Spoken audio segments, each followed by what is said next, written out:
Shalom, Shalom Israel. This is the brother M1 from GMS London Forecasters coming to you with another lesson in the name of Yahweh Ba'Shem Yahweh Shai, giving all praises, honor and glory to the Heavenly Father Yahweh and the Son Yahweh Shai, who is our Lord and Saviour.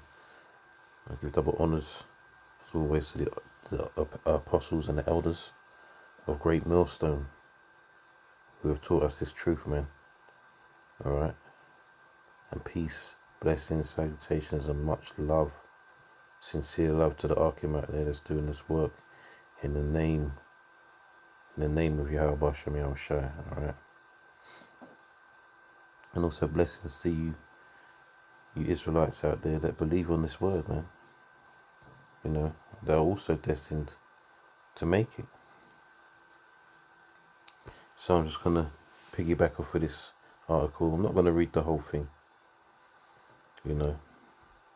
Just get what I need and get into the scriptures, man. You know.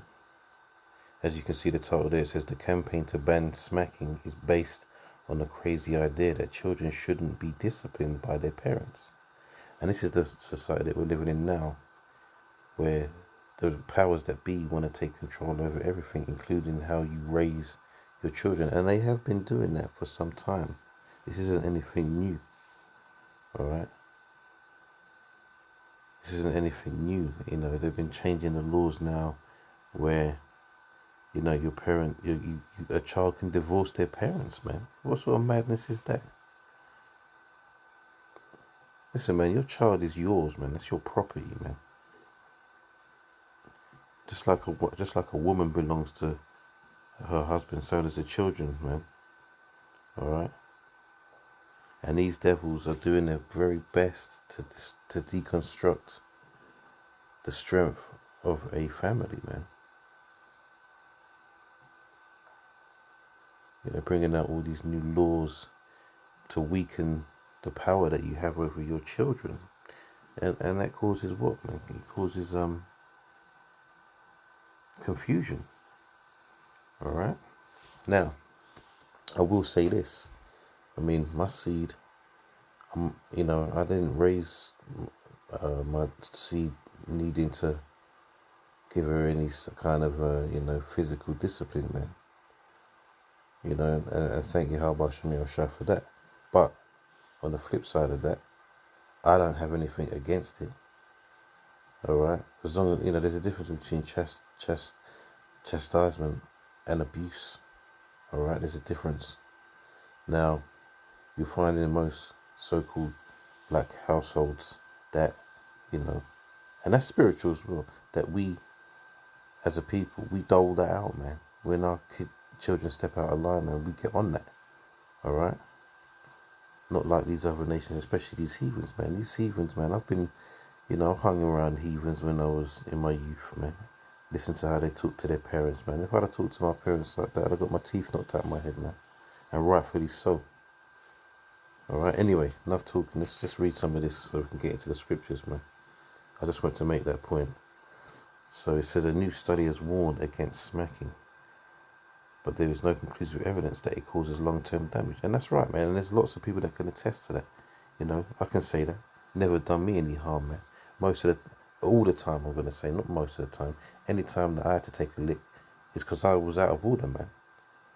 You know, I didn't like it, but at the same time, I knew I deserved it. So it says there's no conclusive evidence that it causes long-term damage in a healthy family relationship. Parents shouldn't be made to feel guilty about disciplining their kids. See, this is the old ways, man. And the scriptures say to seek the old paths, man. That's the old ways, man. Because the old ways keep everything closely knit and strong. Right? This is new ways that are turning everything upside down, man. Giving your children too much leeway in this world, man. They ain't got those rights, man. Just like you know, your wives don't have all the rights that they think they should have, according to the scriptures, man. So it says, I've learned to be skeptical about so-called studies that suggest that smacking children should be banned because it makes youngsters more aggressive and antisocial.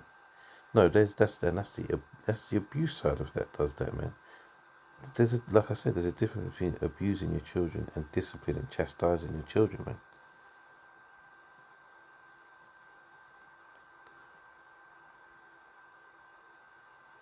So it says that the lead author, Dr. Anja Hellman, contends that we see a definitive link between physical punishment and behavioral problems such as aggression and antisocial behavior. So what do we actually know about the consequences of smacking children? Opponents claim that research conclusively demonstrates that it has a long-term negative effects on their behavior. This is the nub of the UCL report. So that's the University College of London, alright? From my own study for my book, Paranoid Parenting, I concluded that there may be good arguments for opposing smacking, but they are not to be found in the scientific research. Right, so I don't want to get into all the science and all the, all that type of. But I just want to read this bit actually. So it says, however, the equation of smacking with violence is a verbal trick designed to associate this form of punishment with an act of abuse. See, and that's how people think these days, man. You know, parents who occasionally smack their children are not behaving violently. Violence is a physical force intended to cause an injury. Caring parents who administer a smack in response to a child's act of willful defiance with the objective of discouraging unacceptable behavior are actually behaving responsibly. And sometimes, I was talking to Jake at work, man, and, his wife, she gets on him sometimes when he's, correcting his children, man. And, but the problem is, it's not, when he's doing it, it's not working. It's not working, man. You can't use the same tactics all the time, alright? And first and foremost, man, in my opinion, as a father, you have to instill what you want your children to, what you expect from your children in the first instances they can understand, man. And you have to lay down what the consequences are and make them understand it, that it is what it is, and that you're not gonna recant on what you say, man. Now, I'm not saying it's as easy as that, but that's the way I did it, and it worked for me, man. See, my child knows I don't play around, but I never had to put my hand on her like that, alright? For the simple fact that she knows I don't play around, alright? Anyway, I want to read this last because this is important. But it says the main effect of the campaign against smacking is to undermine the ability of parents to exercise discipline. Most already find it difficult to hold the line. Most already find it difficult to hold the line. There are already far too many busybodies lecturing them about every dimension of child rearing. Interference by the advocacy researchers, the government and the courts will serve only to further erode the ability of parents to exercise their authority within the home. Alright, see? So that's what it's all about, man. Alright? Undermining, man. They're doing it at every available opportunity, man. Stripping the power away from the people, from the parents, man. Anyway, now let's get into some scriptures, man. So let's get this one first, man, because we all know this one. So Proverbs 22:6 says, train up a child in the way he should go. When he is old, he will not depart from it. So you have to, and they understand this. That's the difference. Also, that's the beauty of the whole situation, if that's the right word. They understand this. Right? They understand about training up a child the way he should go, right? So meaning what? Get into the psyche and get into the mind of the child when they are young men, so you can instill your doctrines in them. So what you want to be doing is instilling your doctrines, which would be the righteous doctrines, alright? Our education is through the scriptures, man. So we're supposed to train up our children through the scriptures, yeah? And therefore they will not depart from it in their older years. But the powers that be, these devils, man, they understand that. So they are trying to train up our children in the way they want them to go. So in the future, they will not depart from it. Why do you think you have all these agendas nowadays, man? It's for 2-3 generations from now, man. This world, if it was going to last that long, would be a completely upside down, man. You think all these people walking around with these different moral aspects in life, man, you think they just came up with that, man? No, they've been trained, man, indoctrinated. This is about indoctrination. It's all about indoctrination, man. I've got a few scriptures to go through. I want to read something in the Apocrypha as well. We'll see how it goes, man. I've got a lot of scriptures I can get right now, so let's just get into it. So Proverbs 13 and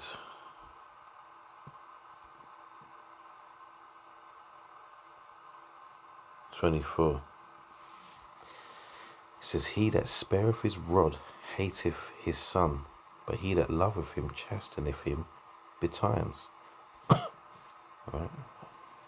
Let's get a bit of understanding on that last word there.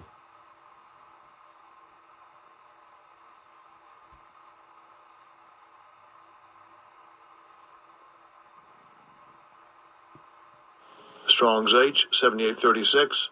Shacher. Shacher.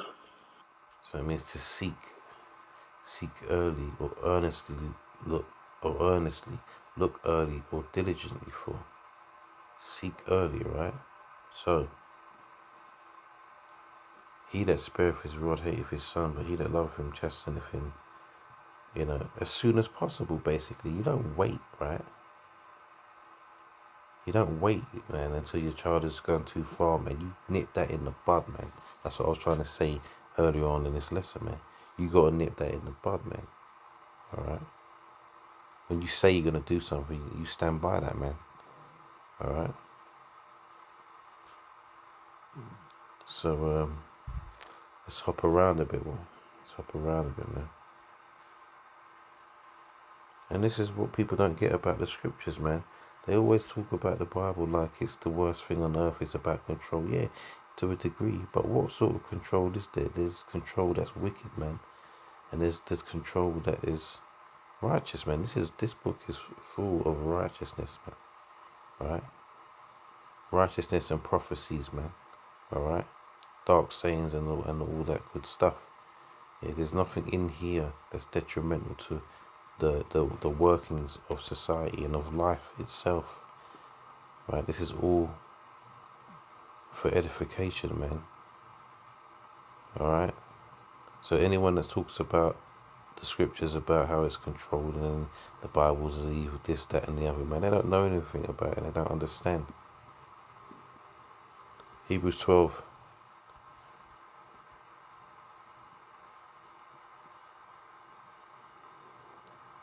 and 11, it says, now no chastening for the present seemeth to be joyous, but grievous. Right? So no one's saying that when you're chastening your child, you're supposed to enjoy that, man. It's not an enjoyable experience. No parent wants to do that. But sometimes you may be called on to do that, man. Alright? It says, now no chastening for the present seemeth to be joyous, but grievous. Nevertheless, afterward it yieldeth the peaceable fruit of righteousness unto them which are exercised thereby. Alright? And that doesn't just go for the children, man. It goes for the children of Israel. Alright? Because we are being chastised, man. For what? For our learning, man. Alright? Imagine how, with the understanding we're going to have in the kingdom, man. After being chastised and after being under this wicked rulership, the wisdom that is going to be instilled in us just by having this knowledge on this side of things, man. Alright? And as it says here, now no chastening for the present seems to be joyous but grievous. That's the same way the Most High thinks, man. You think he's enjoying putting his firstborn under this heat, under this pressure and pain? No, man. It saddens the Most High, man. right, to do this to us, but it has to be done for correction, man.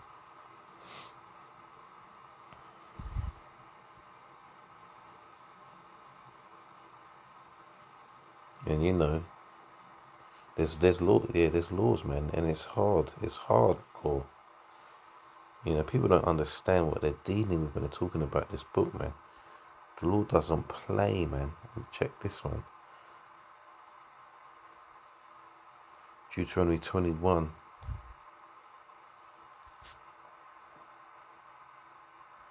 and 18.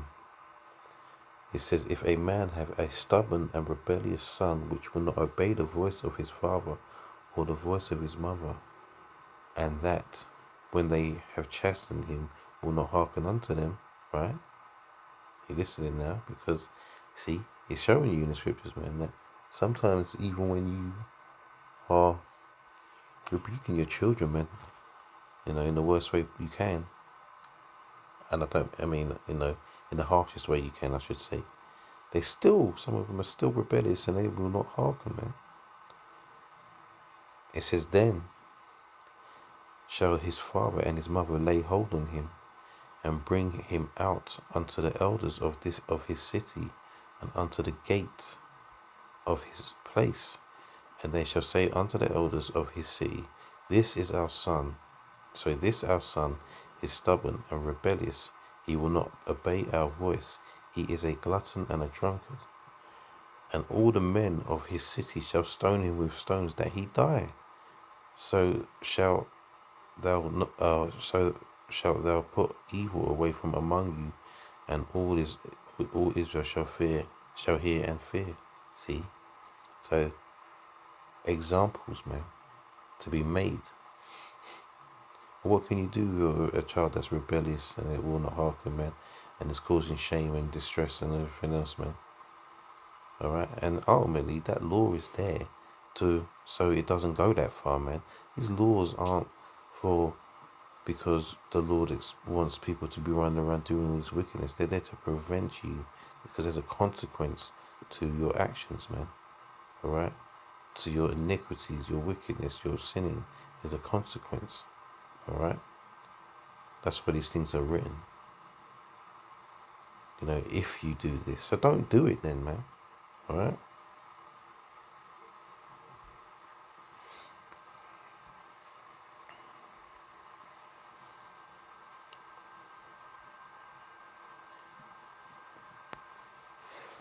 And that's, you know,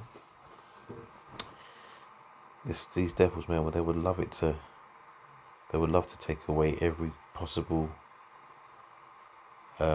string that we have on our children, man. You know, they want to take over everything, even your parenting rights, man.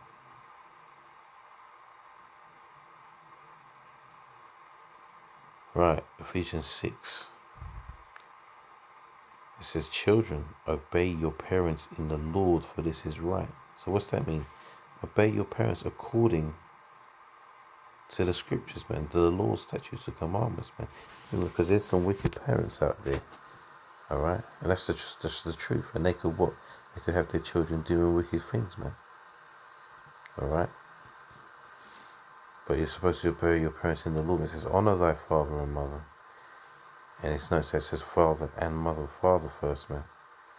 Which is the first commandment with promise, that it may be well with thee, and thou mayest live long on the earth. And ye fathers, provoke not your children to wrath, but bring them up in the nurture and admonition of the Lord. So, you know, you ain't supposed to be out there abusing your children, and bring them up correctly, man. If you're teaching them correctly, right, the chances are they're not going to be doing wickedness and being rebellious and all that stuff. All right? So you're not going to have to drag them up, basically, instead of bringing them up, yeah? So they, you know, you drag them up and they become resentful, right? And they want to turn on you, you know?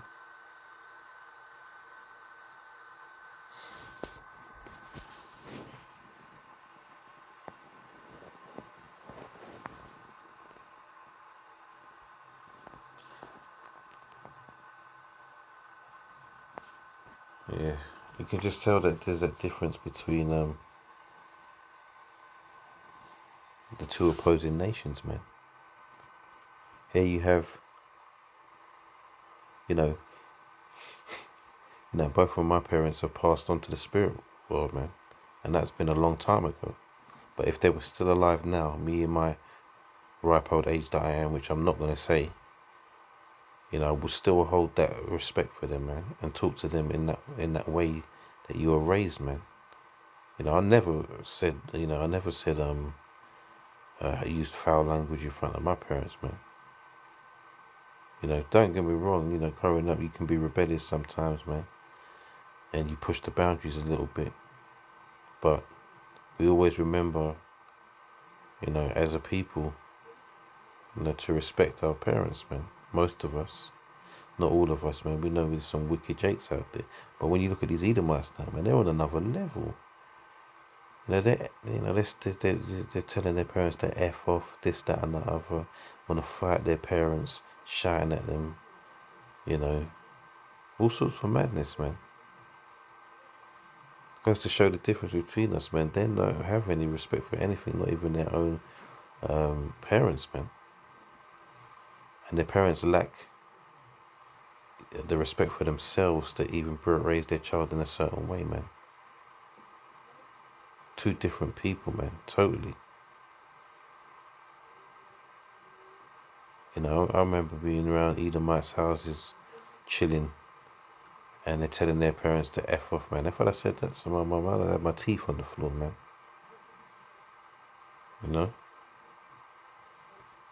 Quick testimony on that. I remember my mum beating me and my brothers up the stairs with a pot.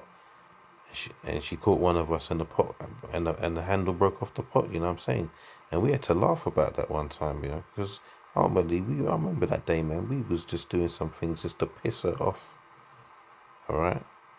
And she just got pissed off, man, because we weren't listening or whatnot, and she had to do what she had to do, man,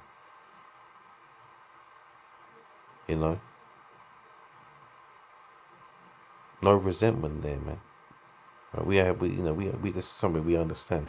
Anyway, let's read this. Proverbs 23 and 13. It says, "Withhold not correction from the child, for if thou beatest him with the rod, he shall not die. Thou shalt beat him with the rod, and shalt deliver his soul from hell." Meaning the grave, man. Right? Why? Because that correction is keeping you on the straight and narrow, man. Like, if you got a choice between letting your child go out, run the streets, doing all sorts of madness and wickedness, man, ending up in jail or dead, or you whooping their ass once in a while when necessary and keeping them on the straight and narrow, what are you going to choose, man? It's that simple. Anyway, I just want to read something real quick in the Apocrypha, Ecclesiasticus 3, starting from the top. It says, "Hear me, your father, O children, and do thereafter that ye may be safe." So there's the Lord already telling you to listen to him. He's our heavenly Father, and you will be safe, man. That's the same reason you chastise your children, to keep them on the straight and narrow, to keep them safe, man. Alright? So it says, for the Lord hath given the father honor over the children, and have confirmed the authority of the mother over the sons. So there's that order again. Alright, there's an order. It says, "Who honoureth his father maketh an atonement for his sins, and he that honoureth his mother is as one that layeth up treasure. Whoso honoureth his father shall have joy of his own children," right? "And when he maketh his prayer, he shall be heard." Why is that? It says, "Whoso honoureth his father shall have joy in his own children," because you've understood the teachings that your father has shown you and honoured them, so therefore you do the same thing, and your children will honour you, man. It's not difficult. "He that honoureth his father," verse 6, "shall have a long life, and he that is obedient unto the Lord shall be a comfort to his mother. He that feareth the Lord will honour his father, and will do service unto his parents as to his masters." honor thy father and mother both in word and deed, that a blessing may come upon thee from them. And that's what I'm going to read on that. I want to finish there, man. You know? So what is it telling us, man? It's not to follow the... Listen, the scripture say, no, not the way of the heathen, man. That's the Esau's way, man. You basically out here telling people they can do what they want, telling your children they can do what they want, man. Right? Trying to teach your children things you don't want your children to be taught, man. You know what I'm talking about. I'm all up in the schools teaching them things. You know, you send your children to school to learn maths and reading and writing and all that stuff that's, you know, is important in life. You know, those basic academics, man. But no, here it is, he's trying to indoctrinate him, man. Idealism, values, man. Alright? But not of this world, man. So, Lord willing, this was edifying. Giving all praises once more unto Yahweh, Bahashem Yahweh Shai, Bahashem Rakafadash, Shalom, Wa Ba Ba Ba.